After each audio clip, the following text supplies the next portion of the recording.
What is up, guys? Welcome back to the channel. My name is Matthew King, and today I'm going to be making the first of a few episodes in a little series that I might be calling the basics of investing or something of that sort.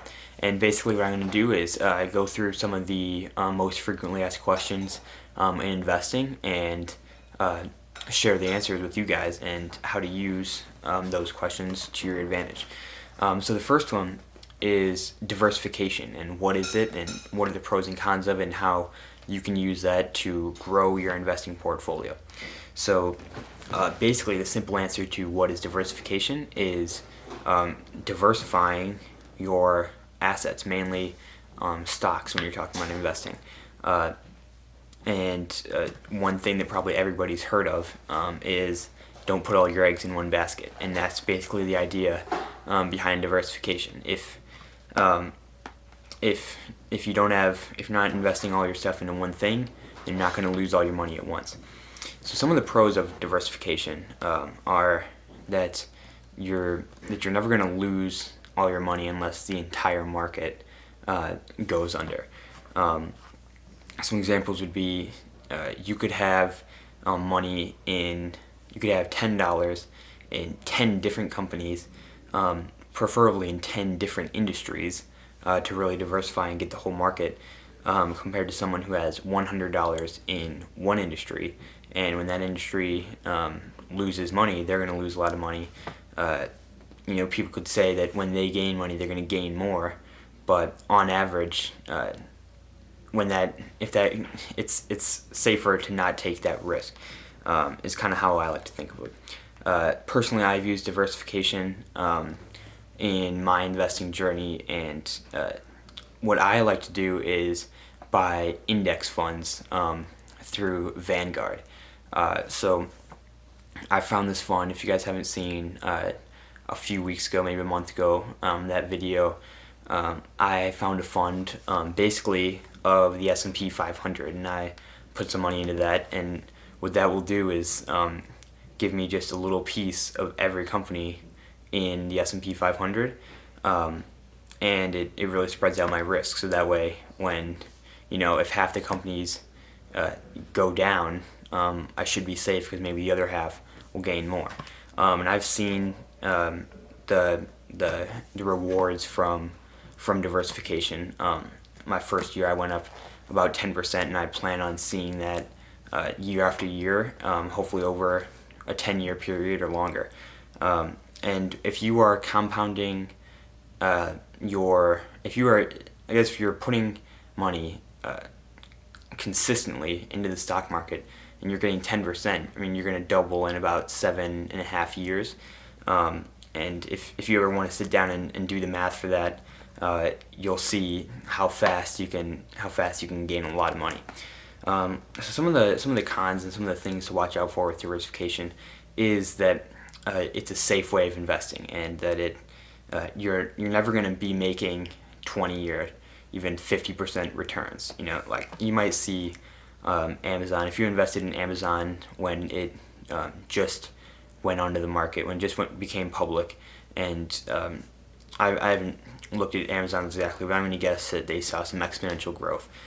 You might get some crazy returns for those years it's really growing, but if you have a company like Sears, you could also lose all your money.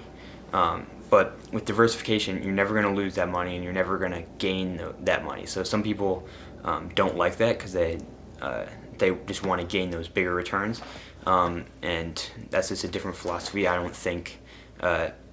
don't personally like that way of investing. Another thing to look out for is something that we call correlation between the stocks. So when I first heard this, I was a little bit confused. But one example I can think of for a correlation, not necessarily between two stocks, but between two things that might give you an idea of what I mean between the correlation of stocks. So, a while ago, a few decades ago, furnaces used oil to create heat. So if temperatures drop, the price of oil is going to go up. So that's just kind of if you just need an example of correlation, because at first I didn't really know what that meant. But you don't want to have correlated stocks, because if you put basically in the stock market that's mainly in one industry are the correlated things. So if you have all your money in one industry, even if it's not in one stock, if you have $10 in Coke and $10 in Pepsi, if a sugar field has a bad harvest, your stock is going to fall.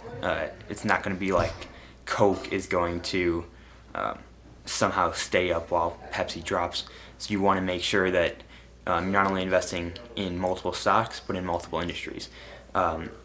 Some people will recommend 25 to 30 stocks, and that leads me to another con, where you're going to have a lot of stocks and it's going to be a lot to manage. So that's why I would recommend mutual or index funds, and that just kind of puts them all together.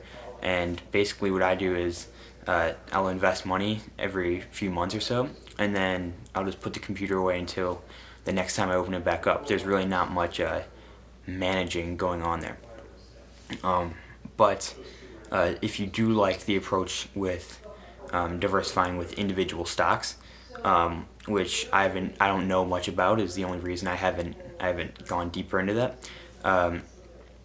Another con could be that you're constantly making more trades than a mutual fund.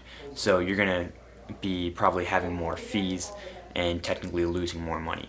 However, I think the rewards of diversification will still bring you more money. So I would certainly recommend the strategy of diversification for your investing journey. I hope this helps you make more money, and I'll see you guys in the next one. Thanks for watching.